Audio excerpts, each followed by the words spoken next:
Well, what is going on, everyone? Welcome back to Kitchen Table TCG. My name is Louie, and I hope you're having yourself a fantastic day. Today, we're going to talk about March of the Machine, the aftermath. There's been a lot of drama going on the YouTube world about these epilogue booster boxes on Amazon, and Wizards of the Coast apparently dumping epilogue booster boxes, before the release of March of the Machine, which is crazy that it's even happening and that, we even have this product on Amazon already.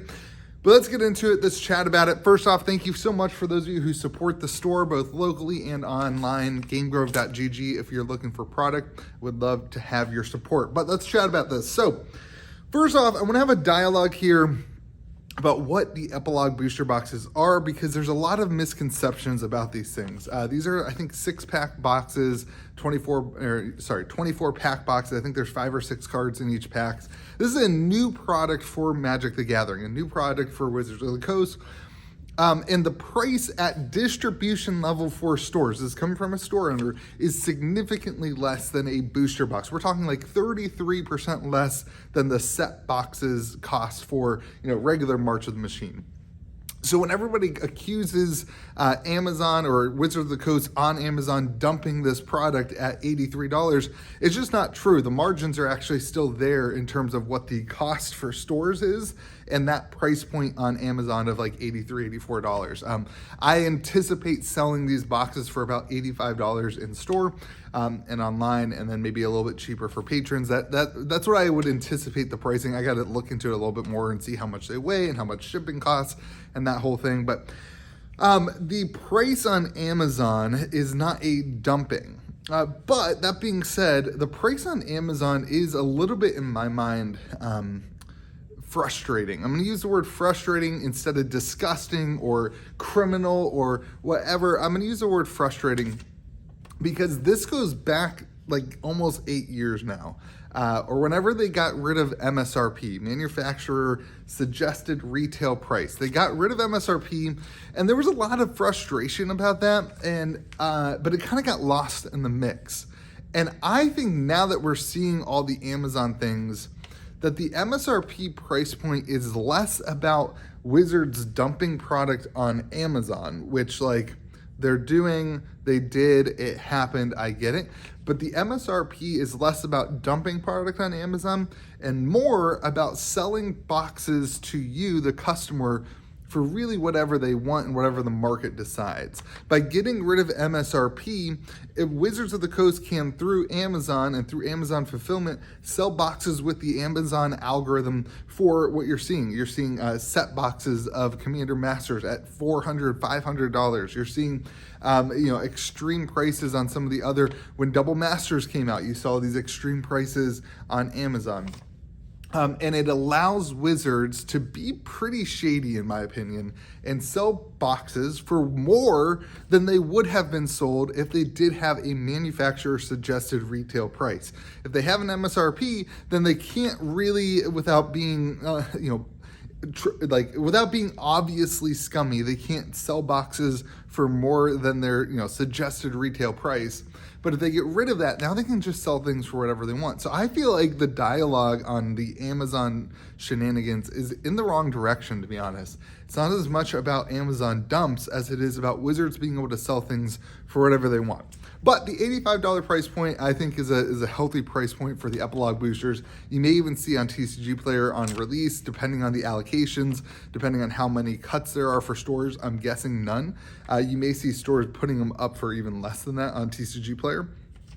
And that goes to the second part of this dialogue, of this story, of this conversation, which is that stores are still very confused, and consumers then in turn are still very confused on what the epilogue product is, what the March of the Machine aftermath set is, and what the product is. There's been comparisons to Innistrad Double Feature, which, man, let's hope not. But we still know so little about this product, which makes it very frustrating, because as stores, we have to get our order in for this stuff, last week. We still don't really have spoilers or really know what's inside these packs. Now, my gut says that they're not going to do something that's like Double Feature that was a big fail. They're not going to do something that is, Wizards knows that they screwed up over the last 2 or 3 years. And this being something that I think, if you look at Phyrexia, All Will Be One, and the Step and Complete version, the really weird foil version, the oil slick version, they needed that to be really good, and it was, and I think they did a really good job on that. I kind of lean as a store owner, as a person who engages in Magic product a lot too.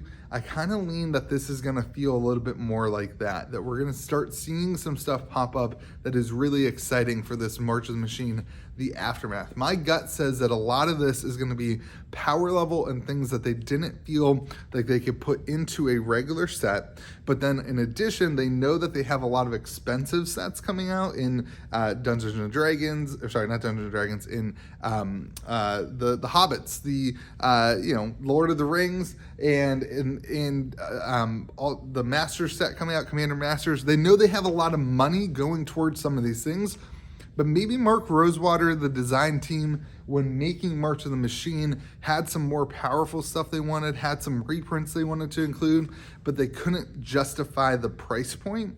And so they put it into this booster box, which costs them less to make. The margins can be the same for them as if it were a master set, but the cost to the consumer is less. So my gut kind of says that this March of the Machine Aftermath is going to be a higher pushed power level kind of mini set with really cool foil treatments, really cool stuff that we saw kind of in the same vein as the Phyrexia All Will Be One Step and Complete bundles, that kind of thing. Anyway, that's just speculation. Don't go out and buy this based on that. Do not buy this, in my opinion, until we see things on release or spoiler season for this. Once we get through the regular March of the Machine, we should start seeing more about the Aftermath. But this type of product to me screams they couldn't fit stuff in, but they still wanted to do it, and so they created another product. And Magic loves to test new products. They love to test the idea. They usually do this in unsets where they test some sort of idea, or they test some sort of foil treatment or full art treatment or whatever. My gut says that they're going to try to test something new, probably that being the smaller booster packs, and see how the market reacts to it or what they do. So this may be one of those opportunities to pick up on something that is new and fresh that they might not do again, or that you might start seeing regularly. I could see these epilogue boosters, the same format, kind of replacing set boosters and that kind of thing, as they aim to make their profit margins the same while reducing the cost to the consumer and reducing the cost to stores, like the initial cost. I could see them kind of squeezing down something like a set box to have less cards per pack. And this could be them testing the waters, and that's honestly what I think it is. So that being said, I think stores are confused. There's a lot of product. It's weird to have that, but I think that's the intention behind that. And it's also, again, way cheaper. So don't get yourself caught up in pre-ordering this because you think that this is a really, really good price and Amazon is dumping it. That is not the case. This is gonna be a booster box that is between that $75 and $85 price mark, judging by the same margins for stores and that kind of thing as the other products from Magic the Gathering. I think these end up at probably $80 to $85 a box in terms of in store. So let me know what you think about the epilogue stuff. Are you frustrated that there's a whole nother set attached to this set or not? And let me know what you think might be in it, and I'll read those comments. Thank you so much for being here. I appreciate you. Remember to be kind to the people around you. Remember that all this stuff is just cardboard, that it all goes away. It gets put in a landfill at some point in all of our lives, and at some point we won't get the opportunity to sit across the table and play with the people that you love. So make sure you make the most of it, that you're kind to people, and that you're encouraging to others. And remember that there's more to life than cardboard and Magic the Gathering. All right, have a great day. Be kind to the people around you. We'll see you again next video.